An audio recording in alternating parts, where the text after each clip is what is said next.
The first thing you need is some clay. The one that I use is baking clay, so you put it in the oven and it gets hard. And the brand is FIMO, I think. There's also a brand called Sculpey. You can use that if you want to as well. You want to get some string or some yarn, whatever you're using to tie these, the beads that we're going to make together. And you want to measure it around your neck to see how long you want it, and you want to leave some excess. So you want to get your clay and you're going to make it into type of a worm shape around the size that you want your first two beads to be. Once you've done that, you want to make it into a ball and then make another ball of the same size, just so you know that you have the same amount of clay in each bead. Don't pay attention to the other beads in this next clip. We're going to get to those, but for right now we're going to focus on the two beads that we just made, and we're going to try to make them into sort of a teardrop shape, so thicker on the top and a little bit thinner on the bottom. And the way that I did that is I just rolled the clay between my palms, and you can see right here that it starts to take that shape. It also gets a little bit longer. As you can tell, it's a lot longer than the one that we wanted. So what I did was I just squeezed it and it just goes back to its original shape. Its original size, but it also keeps its shape depending on where you squeeze. So you want to squeeze towards the top just so that it gets a little bit thicker on top. All your beads are going to be the same size, so make a ball as a model for the size that the other beads are going to be. So make 4 balls and then start rolling it into worm shapes. So you're going to have 4 of those worm shapes, which is going to make your other 4 beads.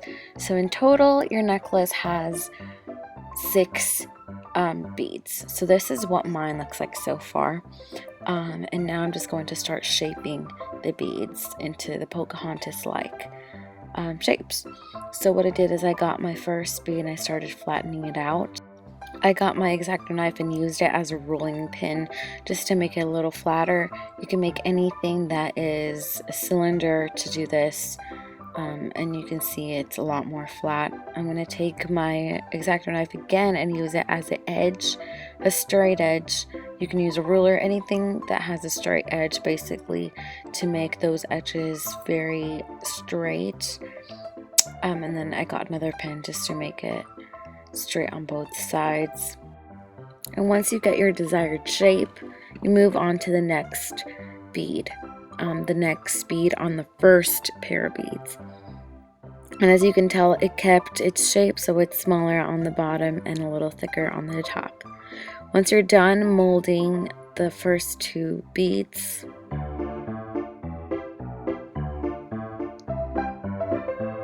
like that, you're going to move on to the second pair. This time we're going to do the same thing, so we're going to make it a little smaller on the bottom and thicker on top, just like we did the first ones.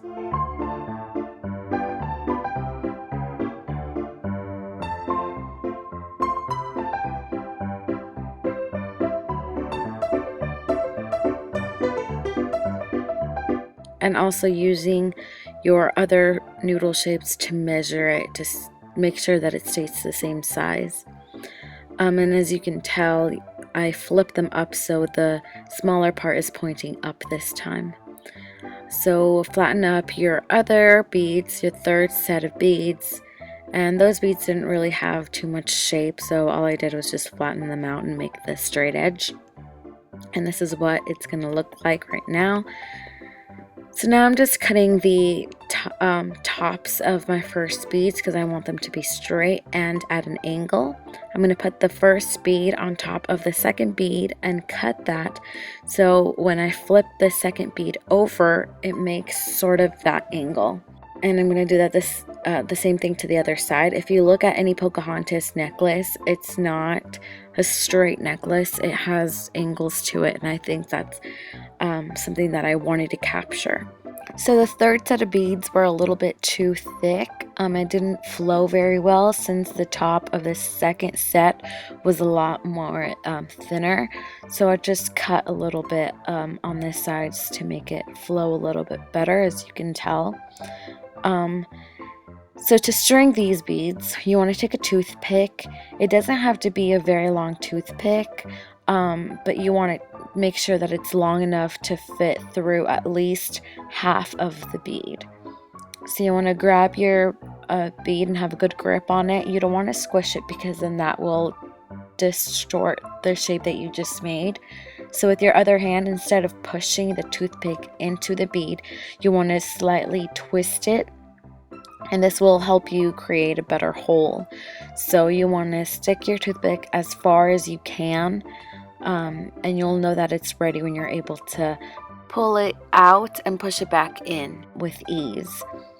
So when you do the other side, you push it back in, making sure that you're going as straight and as in the middle of the bead as possible. And doing this will create a nice tunnel in between for the string to go through. If your bead is not too long, you can put it up to the light and see if you can see the hole clearly through the bead, so you know that it's ready to string. Just a side note, when I went to Michael's, they had 4 for $5 of these clay things. I only used 1 of their turquoise, so you definitely just need 1 packet for this, and maybe a little bit of the silver to make the accent piece. So taking your silver, you're going to mold it into a diamond shape. It doesn't have to be perfect. One note also is that the turquoise kind of stained my hands, which in return caused me to stain my silver piece. So I definitely recommend for you to wear gloves or to wash your hands between colors so that doesn't happen to you. With a toothpick, you want to kind of mark the inside of the diamond so that you know where to mark it. And with the other end of an X-acto knife, I'm just rolling it in, going over those marks that I did with the toothpick. And this is what it looks like. So just taking the other side, the other end of my X-acto knife, making sure that the long part of the knife is always going towards the middle so that the sharp edge makes a nice dent into the clay. And it looks like the inside of the clay is kind of popping out, which I really love. So with your toothpick, just make a hole through the top of your diamond. In a pan with some parchment paper or wax paper, put all your pieces in. I put them in the order that I was going to string them, just so that I don't lose any pieces and I know exactly where everything goes. And as you can tell, I did switch to gloves at the end just to smooth some of the pieces out. And you want to put them in the oven. My directions on my packet said in the oven for around 10 minutes at 250 degrees. It might change according to your packet. So as you can see, they're hard now. And I've never dealt with this kind of clay, so it was really shocking to me, and I really liked it. So I think I'm gonna make more crafts with it. But anyways, taking your string, you want to start looping it around. So I got a needle, I attached it to some regular thread, and then I attached it to my string. The reason that I did that was because I needed the needle to make sure that the string goes straight through the beads, but at the same time my needle eyelet, so the eyelet of my needle was not big enough to fit my string. So this is what I had to do. If you can find a needle with a bigger eyelet to fit your string, then that's perfect, but this will also work. So just stick the needle through the hole, and if you did it correctly, which I really hope that you did, the needle should just slide out the other end and you'll be able to thread all your beads.